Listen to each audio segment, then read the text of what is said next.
Hi hello ಎಲ್ಲರಿಗೂ ನಮಸ್ಕಾರ. ನನ್ನ ಮತ್ತೊಂದು ಮಿನಿ ವ್ಲಾಗ್ಗೆ ಸ್ವಾಗತ. ಆ್ಯಂಡ್ ಇದು ಬಂದು ಯುಗಾದಿ ಅಮಾವಾಸ್ಯೆ ಮತ್ತು ಯುಗಾದಿ ಹಬ್ಬದ ಮಿನಿ ವ್ಲಾಗ್. ಅವತ್ತು ಬೆಳಗ್ಗೆ ನಮ್ಮ ಮನೇಲಿ ಲಕ್ಷ್ಮೀ ಪೂಜೆ ಮಾಡಿ ಮತ್ತೆ ಮನೆ ದೇವ್ರಿಗೆ ಹೋಗಿ ಹಾಗೆ ನಾವು ಊರ ಕಡೆ ಹೋದ್ವಿ.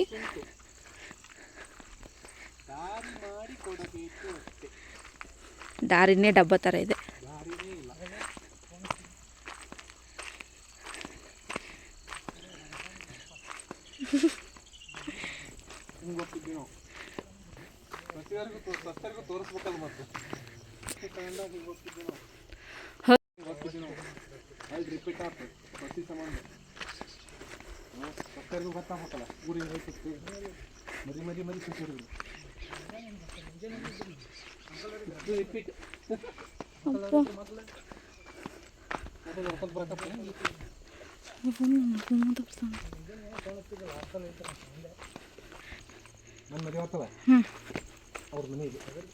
ಇದಾ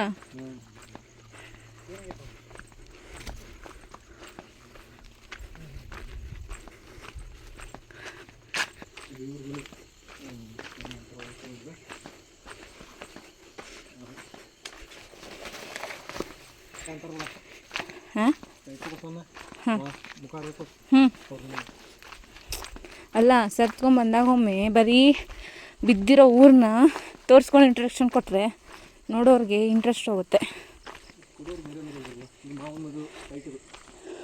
ಬಿದ್ದೇ ಹೋಗೈತೆ ಈ ಸೈಟಲ್ಲಿ. ಏನು ಮನೇನ ಕಟ್ಟಿಸ್ತೀರಾ ನೀವು? ಈಗಲೂ ಕಟ್ಟಿ, ಯಾರು ಬೇಡ ಅಂದ್ರೆ.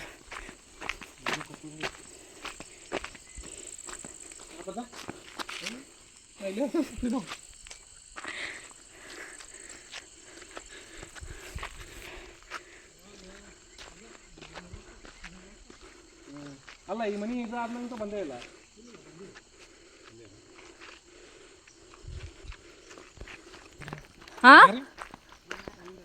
ಅವ್ರ ಬೈಕ್ ಸಂಬಂಧ ವೇಟಿಂಗ್. ಸಾಗ್ಯಾ ಬರ್ತಾನಂತೇಳಿ ಇಲ್ಲಿ ಗುಡಿ ಹೊಂಟ್ರ ನೀವು?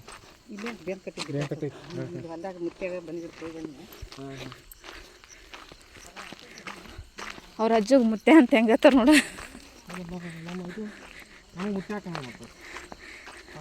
ಅವರಿಗೆ ಮಾವ ಆಗ್ತಾರ ತಾನೇ. ಮತ್ತೆ ಏನಂತಾರ ಅವ್ರು? ಮದುವೆಯಾಗಿ ಬಂದಾಗಿಂದ ಮುತ್ತೆ ಅಂತಾನೆ ಕರಿತಿರ.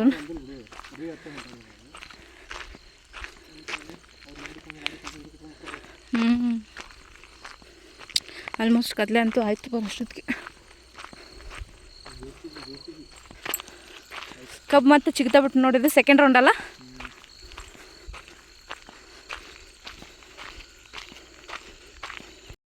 ಊರಲ್ಲಿ ಮಳೆ ಬಂದು ದಾರಿ ಎಲ್ಲ ಹಾಳಾಗಿದ್ದರಿಂದ ಗಾಡಿನ ಊರು ದಂಡಿಗೆ ಹಚ್ಚಿ ನಾವು ಊರೊಳಗಡೆ ನಡ್ಕೊಂಡ್ಬಂದ್ವಿ. ಬರ್ಬೇಕಾದ್ರೆ ಸಖತ್ತು ಉಸಿರು ಜೋರಾಗಿ ಆಡ್ತಾಯಿದ್ದೀನಿ, ಮಾತಾಡೋಕ್ಕೂ ಆಗದಿರೋ ಥರ, ನಡೆಯೋಕ್ಕಾಗ್ದಿರ. ಆ್ಯಂಡ್ ಆನ್ ದಿ ವೇ ನಾವು ಮನೆ ಹತ್ರ ರೀಚ್ ಆದ್ವಿ. ನಮ್ಮ ಆಂಟಿ ಸಹಿತ ಬಂದಿದ್ದರು. ಇವ್ರು ಬಂದು ನಮ್ಮ ರಾಚಮ್ಮ ಆಂಟಿ, ಆ್ಯಂಡ್ ಅವ್ರ ಹೆಸರು ಬಂದು ರಾಚಮ್ಮ ಅಂತ. ನಮ್ಮ ಸಣ್ಣ ಮಾವನ ಮಗಳು. ಮನೇಲಿ ಎಲ್ಲರೂ ಸಹಿತ ಆಲ್ಮೋಸ್ಟ್ ಬೆಳಗ್ಗೆನೇ ಬಂದಿದ್ರು. ಎಲ್ಲ ಕುತ್ಕೊಂಡು ಹರಟೆ ಹೊಡಿತಾಯಿದ್ರು. ಎಂಟ್ರಿ ಆದ್ವಿ ಒಳಗಡೆ, ಎಲ್ಲರ ಜೊತೆನೂ ಮಾತಾಡಿದ್ವಿ. ಹಾಗೆ ಪೂಜೆ ತಯಾರಿನೂ ಸಹಿತ ಸ್ಟಾರ್ಟ್ ಮಾಡಿಕೊಂಡ್ರು. ನಮ್ಮ ಅತ್ತೆ ಪೂಜೆಗೆ ಏನೇನು ಬೇಕೋ ಎಲ್ಲನೂ ಪ್ರಿಪ್ರೇಷನ್ ನಡೆಸ್ತಾಯಿದ್ರು ಒಳಗಡೆ ದೇವ್ರ ಮನೇಲಿ. ಆ್ಯಂಡ್ ದೇವ್ರ ಮನೆಗೆ ಹೋಗಿ ನಾನು ಪೂಜೆ ಅಲಂಕಾರನೂ ಸಹಿತ ಶೂಟ್ ಮಾಡ್ಕೋತಾ ಇದ್ದೆ. ಉತ್ತರ ಕರ್ನಾಟಕದ ಕಡೆ ಸೀರೆ ಉಡಿಸೋದು ಅಂತಂತಂದರೆ ಲಕ್ಷ್ಮೀ ಪೂಜೆಗೆ ಆಲ್ಮೋಸ್ಟ್ ಕಡಿಮೆನೇ ಎಲ್ಲರೂ ಈ ಥರ ಫೋಲ್ಡಿಂಗ್ ಮಾಡಿನೇ ಉಡಿಸ್ತಾರೆ. ಆ್ಯಂಡ್ ಫೋಲ್ಡಿಂಗ್ ಮಾಡಿರೋ ಸೀರೆಗೇನೆ ಒಡವೆ ವಸ್ತ್ರ ಎಲ್ಲನೂ ಹಾಕಿ ಅಲಂಕಾರ ಮಾಡ್ತಾರೆ. ಆ್ಯಂಡ್ ನಮ್ಮ ಆಂಟಿ ನಾನು ವೀಡಿಯೋ ಮಾಡ್ತಿರೋದಕ್ಕೆ ಕಮೆಂಟ್ಸ್ಗಳನ್ನ ಕೊಡ್ತಾಯಿದ್ರು ಆ ಕಡೆಯಿಂದ. ಆ್ಯಂಡ್ ಅದನ್ನೆಲ್ಲ ನಾನು ಇನ್ನೂ ವಾಯ್ಸ್ನ ಕೊಟ್ಟಿಲ್ಲ, ನಾನು ನಾರ್ಮಲ್ ವಾಯ್ಸ್ನೇ ಕೊಟ್ಕೊಂಡಿದ್ದೀನಿ.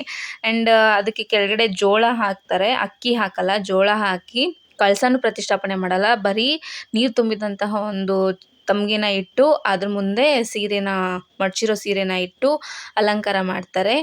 ಆ್ಯಂಡ್ ಏನಂತಂದರೆ ನೆಲದ ಮೇಲೇ ಕೂರಿಸಿ ಅಲಂಕಾರ ಎಲ್ಲ ಮುಗಿಸಿದ್ರು. ಆ್ಯಂಡ್ ಮೇಲೆ ನಮ್ಮ ಏನಂತಂದರೆ ಹೂವಿನ ತೊಟ್ಲು ಥರ ಕಟ್ತಾರೆ, ಅದ್ರ ಹೆಸರು ಏನೋ ಹೇಳ್ತಾರೆ, ನನಗೆ ನೆನಪಿಲ್ಲ. ನಮ್ಮ ಆಂಟಿ ಸಹಿತ ಸ್ನಾನ ಮಾಡ್ಕೊಂಡು ರೆಡಿಯಾಗಿ ಬಂದರು. ಈ ಕಡೆ ಉಡಿ ಸಾಮಾನೆಲ್ಲ ರೆಡಿ ಮಾಡ್ತಾಯಿದ್ರು. ಈ ಲಕ್ಷ್ಮೀ ಪೂಜೆ ವಿಶೇಷ ಏನಂತಂದರೆ 11 ಗೊನೆಯ ಒಂದು ಬಾಳೆಹಣ್ಣನ್ನು ಮಾತ್ರ ಇಟ್ಟು ಪೂಜೆ ಮಾಡುವಂಥದ್ದು. ಹಾಗೆ ಮೇಲ್ಗಡೆ ತೊಟ್ಲು ಅಂತ ಏನಂತಾರಲ್ಲ, ನಾನು ಅದ್ರದ್ದು ಹೆಸರು ನನಗೆ ಗೊತ್ತಿಲ್ಲ, ಹಾಗಾಗಿ ನಾನು ತೊಟ್ಲು ಅಂತಲೇ ಹೇಳ್ತಾ ಇದ್ದೀನಿ.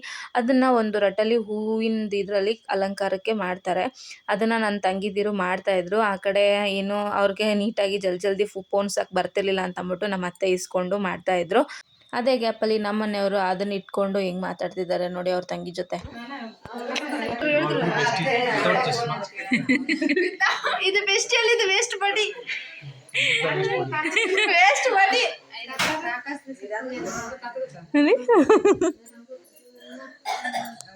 ನೋಡಿ ಅದೆಲ್ಲ ಪೋಣ್ಸ್ ಆದಮೇಲೆ ಈ ರೀತಿ ಕಾಣುತ್ತೆ. ನಮ್ಮ ಅತ್ತೆ ಇಟ್ಕೊಂಡಿದ್ದಾರೆ ನೋಡಿ, ಈ ರೀತಿ ಕಾಣಿಸುತ್ತೆ ಪೋಣ್ಸ್ ಆದಮೇಲೆ. ಅದನ್ನು ಎತ್ಕೊಬಂದು ನಾವು ಏನು ಕೂರಿಸಿರೋ ಲಕ್ಷ್ಮಿ ಮೇಲ್ಗಡೆ ಕಟ್ತೀವಿ. ನೋಡಿ ಕಟ್ತಾ ಇದ್ದಾರೆ ನಮ್ಮ ಆಂಟಿ. ಆ ರೀತಿ ನಾವು ಮೇಲ್ಗಡೆ ಹಿಂಗೆ ಕಟ್ಟಬೇಕು. ಅಂದರೆ ಅದು ಮೊದಲಿಂದನೂ ಮಾಡ್ಕೊಬಂದಿರೋಂಥ ಪದ್ಧತಿ ಕೂಡ ಇದು. ಹಾಗಾಗಿ ಅದನ್ನು ಕಟ್ತಾರೆ. ತೋರಣನೂ ಸಹಿತ ಇಷ್ಟು ಕಟ್ಟಿರ್ತಾರೆ. ಅದು ನಿಮಗೆ ಕಾಣಲ್ಲ, ಬಾಳೆ ದಿಂಡಿನ ಹಿಂದೆಗಡೆ ಕಟ್ಟಿದ್ದಾರೆ. ಆ್ಯಂಡ್ ಅದನ್ನು ಟೇಪಿಂಗ್ ಮಾಡಿ ನಾವು ದಾರ ಒಂಚೂರು ಮೇಲೆ ಎತ್ಕೊಂಡು ಮೇಲ್ಗಡೆ ಕಟ್ಕೊಂಡ್ವಿ ಅಲ್ಲಿ.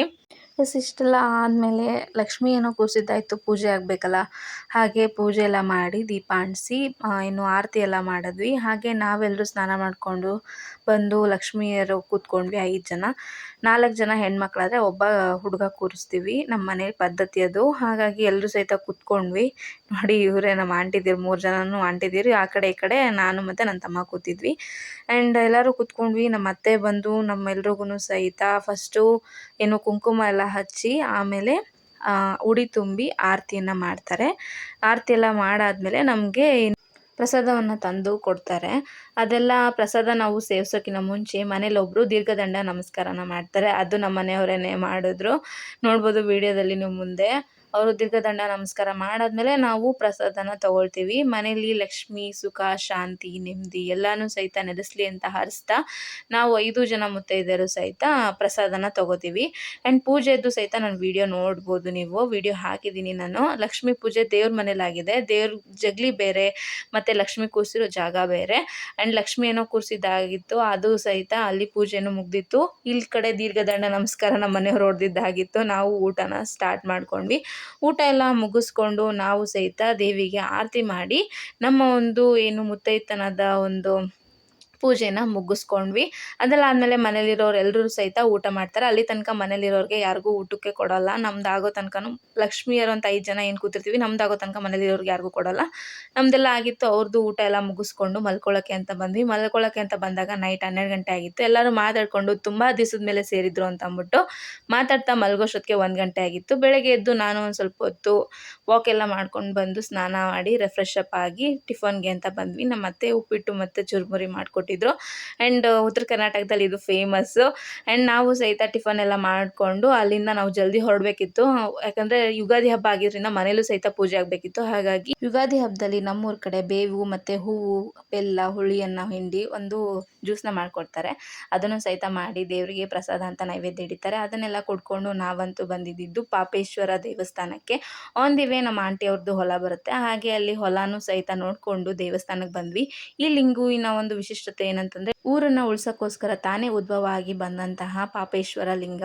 ಆ್ಯಂಡ್ ಇದು ತುಂಬ ಫೇಮಸ್ಸು ಆ ಊರಲ್ಲಿ. ಹಾಗಾಗಿ ಅಲ್ಲೇ ಹೋಗಿ ಕಾಯಿ ಹೊಡ್ಕೊಂಡು ನಮಸ್ಕಾರ ಎಲ್ಲ ಮಾಡಿ ನಾವು ಸಹಿತ ಮನೆ ಕಡೆ ಬಂದ್ವಿ. ಇದು ನನ್ನ ಲಾಗ್ ಆಗಿತ್ತು. ಈ ಲಾಗ್ ನಿಮ್ಗೆ ಇಷ್ಟ ಆಗಿದ್ರೆ ಲೈಕ್ ಮಾಡಿ, ಸಬ್ಸ್ಕ್ರೈಬ್ ಮಾಡೋದನ್ನು ಮರಿಬೇಡಿ.